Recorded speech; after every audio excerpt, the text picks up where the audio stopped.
దేవుని ప్రశస్తమైన నామమునకు మహిమ ఘనత ప్రభావాలు కలుగునుగాక. వీక్షిస్తున్న మీ అందరికీ కూడా ప్రభువైన యేసుక్రీస్తు నామములో శుభాభివందనాలు తెలియజేస్తున్నాం. ఈరోజు మన దేవుని వాగ్దానం 2వ దినవృత్తాంతముల గ్రంథం 20వ అధ్యాయము 20వ వచనం. మీ దేవుడైన యెహోవాను నమ్ముకొనుడి, అప్పుడు మీరు స్థిరపరచబడుదురు. ప్రియమైనటువంటి దేవుని బిడ్డలారా, యెహోషాపాతు రాజు యూదా వారికి, ఇశ్రాయేలు ప్రజలతో అంటున్నాడు, అయ్యా, మీరు దేవుణ్ణి నమ్ముకున్నట్లయితే మీరు స్థిరపడతారు. అంటే వారు వేటినో నమ్ముతున్నారు కనుక వారి ప్రవర్తనను చూసి మీరు దేవుణ్ణి నమ్ముకుంటే మీరు స్థిరపడతాడు అన్నాడు. ప్రియదేవుని బిడ్డలారా, నిజమే, ఈ లోకంలో ఉన్నప్పుడు మనం వేటినో అనుసరించాం, ఎవరెవరి మీదనో ఆధారపడ్డాం. కానీ మన జీవితాలు కలవరంతో నిండుకునేవి. ఎక్కడ కూడా స్థిరత్వం అనేది లేకపోయేది. అది చేస్తే బాగుంటుంది, అటు వెళ్తే లాభం వస్తుందేమో, దాని దగ్గరికి వెళ్తే మనకు మేలు కలుగుతుందేనని తిరిగని స్థలాలు లేవు, వెళ్ళని ప్రాంతాలు లేవు. ఎప్పుడైతే మనం దేవుణ్ణి నమ్ముకున్నామో మనల్ని దేవుడు స్థిరపరిచాడు. ఈ రోజున గమనించండి, ఎంతోమంది వారి స్వశక్తి మీద ఆధారపడతారు, వారి జ్ఞానం మీద ఆధారపడతారు, వారి కాన్ఫిడెన్స్ మీద ఆధారపడుతూ ఉంటారు.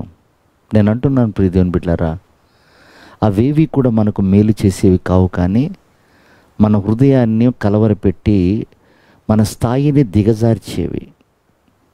మనలో ఏది చేయాలన్నా అది దేవుడే చేయాలి. చూడండి, అపోస్తలుడైన పౌలు ఒకప్పుడు తన శక్తిని ఆధారం చేసుకొని, తన భక్తిని ఆధారం చేసుకొని తానే పరిశుద్ధుడని, జ్ఞానవంతుడని విర్రవేగాడు. ఎప్పుడైతే దేవునిలో స్థిరపరచబడ్డాడో తన ప్రవర్తనను గురించి అది ఒక పెంట అని మాట్లాడాడు. తను నేర్చుకున్న జ్ఞానము, విద్య ఏదైతే ఉందో, భక్తి, అవన్నీ కూడా నిజమైనవి కావు అని అతడు గ్రహించి, ప్రభు దర్శనాన్ని చూసి ప్రభు స్వరాన్ని ఎప్పుడైతే విన్నాడో అప్పుడు అతడు స్థిరపరచబడ్డాడు. కనుక ప్రియమైన వారలారా, గొప్పగా ఆలోచన చేయకండి. మన జ్ఞానాన్ని, మన బలాన్ని, మన ధనాన్ని, మన కులాన్ని నమ్ముకోకండి. అవి నిన్ను మోసం చేస్తాయి, అవి నీ స్థాయిని దిగజార్చేవి. కనుక ఎప్పుడైతే దేవుణ్ణి నమ్ముకొని మనం ఉంటామో స్థిరపడిపోతాం. ఈ రోజున ప్రభు మాట్లాడుతున్నాడు, ఒకవేళ నువ్వు మనుషుల మీద ఆధారపడ్డావేమో, లోకంలో సంపాదించి స్థిరపడదాం అనుకుంటున్నావేమో, మంచి పేరు ఖ్యాతి తెచ్చుకొని స్థిరపడదాం అనుకుంటున్నావేమో, అవన్నీ నీకు నష్టాన్ని కలుగచేస్తాయి. మన ముందు ఎంతోమంది గనులు ఉన్నారు, సంపాదించుకొని దేశాలు విడిచి వెళ్ళిపోయిన వాళ్ళు, స్థిరపడతానని వృత్తులుగి కోట్లు సంపాదించి కటకటాలు పాలైనటువంటి వారు. కనుక ప్రియ దేవుని బిడ్డలారా, దేవుణ్ణి నమ్ముకుందాం.